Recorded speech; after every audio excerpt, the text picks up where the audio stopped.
महाराज जी, जो वाराणसी का ज्ञानवापी विवाद है, कैसे सुलझ सकता है? कैसे इसका हल क्या हो सकता है?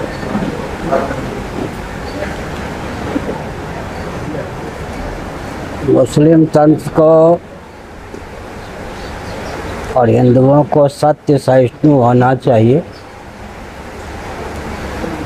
सिद्धांत यह कहता है कि कोई भी देश कितने ही वर्षों तक परतंत्र क्यों न रहा हो, उसे स्वतंत्रता का अधिकार प्राप्त रहता ही।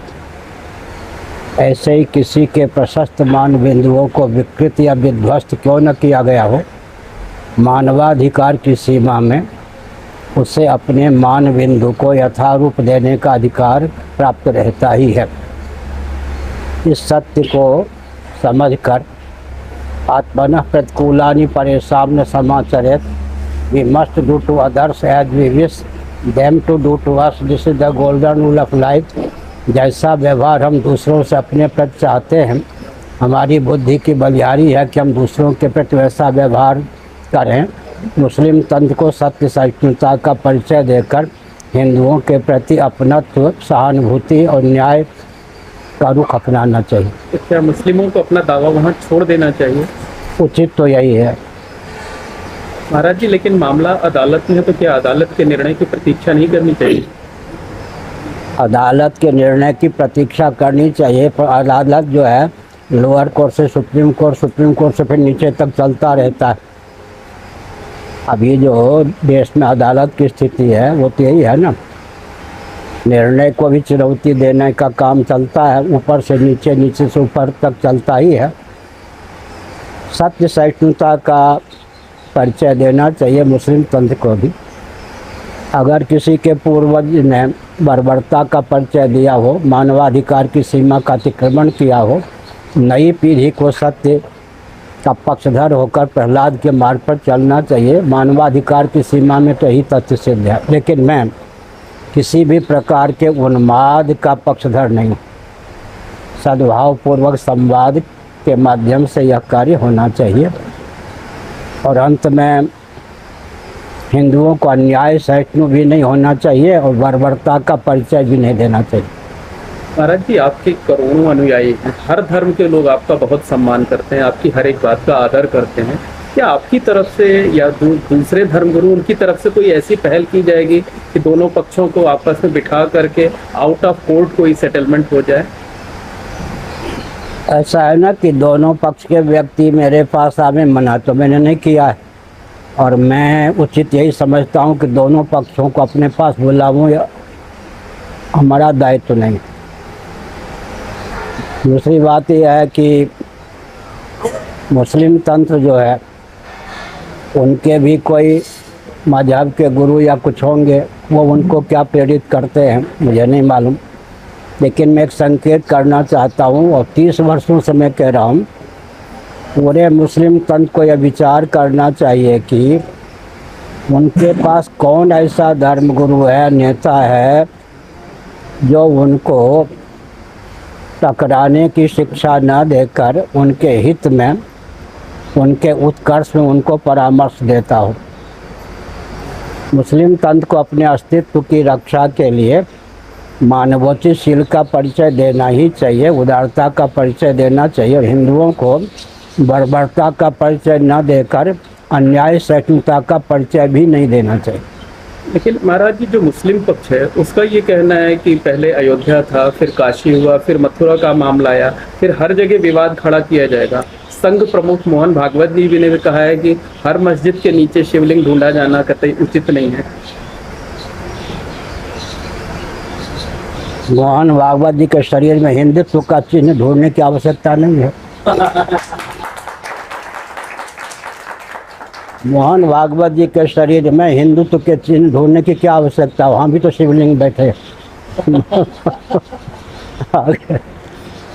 तो आप भागवत जी के बयान से भागवत जी मेरे लाडले प्यारे हैं, बाल गोपाल की तरह मेरे पास बैठते हैं, लेकिन मैं पूछता हूँ, बुरा नहीं मानेंगे वो, मैं बहुत लाड प्यार से कहता हूँ कि शास्त्र का बल तो आरएसएस के पास कुछ है नहीं। आरएसएस बतावे कि उसके पास शास्त्र का बल क्या है, और शास्त्र का बल क्यों नहीं है मालूम है? नागपुर में इनका केंद्रीय कार्यालय है।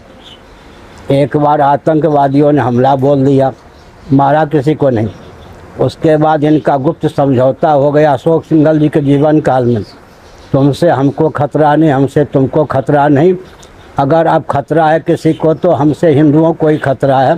वर्णम व्यवस्था इत्यादि जो इनकी प्राचीन परंपरा है, इन्हीं पर रोटी बेटी एक करो, इन्हीं पर प्रहार करता रहूँगा।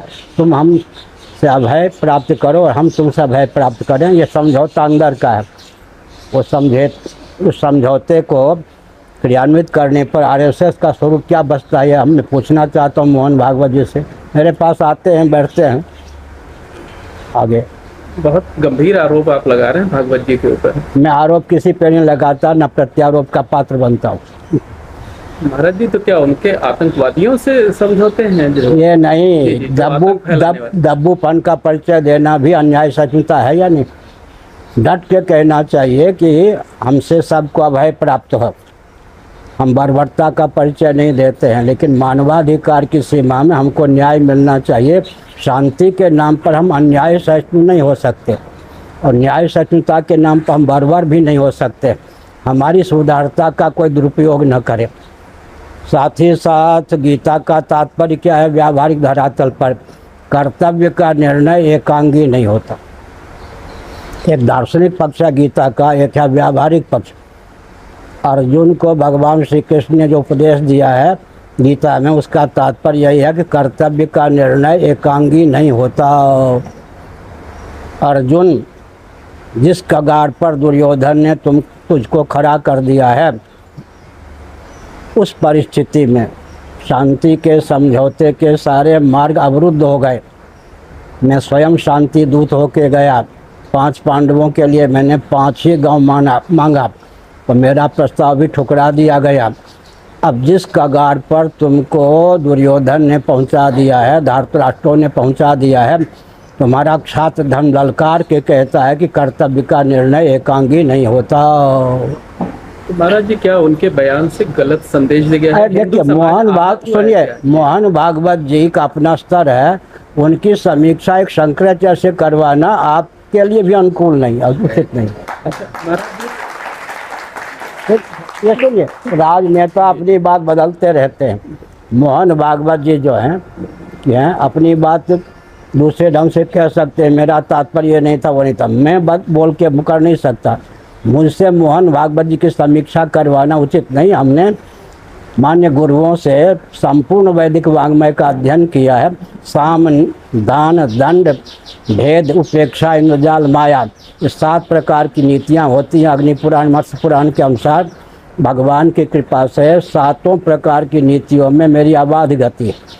इसलिए मैं एक संकेत करना चाहता हूँ कि साम नीति का मैं ऐसा उपयोग करता हूँ कि आवश्यकता अनुसार पात्र भेद से वह दान, दंड, भेद, इंद्रजाल, उपेक्षा, माया का भी रूप धारण कर लेता है। पहले तो मैंने मोहन भागवत जी से बड़े लाड प्यार से कहा था। गोष्ठी में 1 घंटा मेरे पास बैठे थे, फिर एकांत में 1 घंटा बैठे। मैंने कहा कि स्वाध्याय का बल आरएसएस को होना चाहिए। कोई ग्रंथ आर्ष परंपरा से आरएसएस के पास नहीं है। अभी भी मैंने कहा, उनको कहा, कल भी मैंने कहा, कम से कम दास बोध और शुक्र नीति का अध्ययन होना चाहिए। हिंदुओं की संस्था है, लेकिन उसके पास स्वाध्याय के लिए अब तक कोई ग्रंथ ही नहीं है। कम से कम कोई कुरान शरीफ को मानते हैं, कोई बाइबल को मानते हैं, कोई गुरु ग्रंथ साहब को मानते हैं। एक तो परंपरा प्राप्त कोई ऐसा ग्रंथ हो जिसका अध्ययन आरएसएस वाले करें। अगर उनको शास्त्र का विज्ञान ही नहीं है तो हिंदुत्व की रक्षा क्या करेंगे? भव्य भारत की संरचना किस प्रकार करेंगे? सृष्टि की रचना का ही ज्ञान नहीं है, सृष्टि के संचालन का विज्ञान कैसे होगा? महाराज जी, जो पूरी दुनिया में इस्लामिक कंट्री हैं, उन लोगों ने इन दिनों जो है भारत के खिलाफ मोर्चा खोल रखा है। भारतीय जनता पार्टी की महिला प्रवक्ता थी नुपुर शर्मा, उन्होंने एक पैगंबर साहब के बारे में एक बयान दिया था। पूरी दुनिया में हालांकि भारतीय जनता पार्टी ने कार्रवाई कर दी है, उन्होंने भी माफ़ी मांग ली है, लेकिन जिस तरीके से भारत की घेरेबंदी की जा रही, क्या ये उचित है? ऐसा है कि भाजपा ने भी तो अपने दल के व्यक्तियों का घेरेबंदी प्रारंभ किया है, वो क्या उचित है? मोदी जी आवे हैं या उनके जो भाजपा के अध्यक्ष आवे हैं, तो मैं एकांत में बैठ के बताऊंगा इस समय करना क्या चाहिए। या गृह मंत्री आवे, रक्षा मंत्री आवे, कोई आवे। और सच्ची बात यह है, मोदी जी हों कोई भी हों, सबके अंदर एक भूल है, बहुत भयंकर भूल है। कहीं भारत में व्यासपीठ शासन तंत्र से ऊपर ना आ जाए, कोई धर्माचार्य शासन तंत्र से ऊपर ना आ जाए, प्रधानमंत्री और मुख्यमंत्री के हाथ में ही धार्मिक आध्यात्मिक नेतृत्व ही बना रहे, मठ मंदिर का संचालन भी हम ही करते रहें।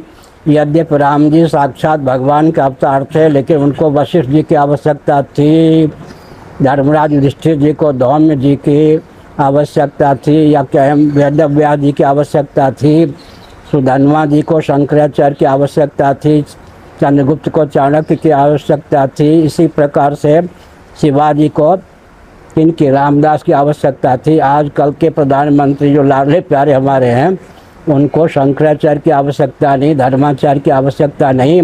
नेहरू जी ने एक मार्ग प्रशस्त किया, माने परंपरा प्राप्त मार्ग को अवरुद्ध किया कि उन्होंने भारत साव समाज की स्थापना करा दी। और अशोक सिंघल जी ने धर्म संसद बना दी है, विश्व हिंदू परिषद की स्थापना की, ताकि परंपरा प्राप्त जो व्यास गद्दी है विलुप्त हो जाए। समझ गए? पार्टी के प्रचारक संत गिने जाएं, धर्माचार्य गिने जाएं।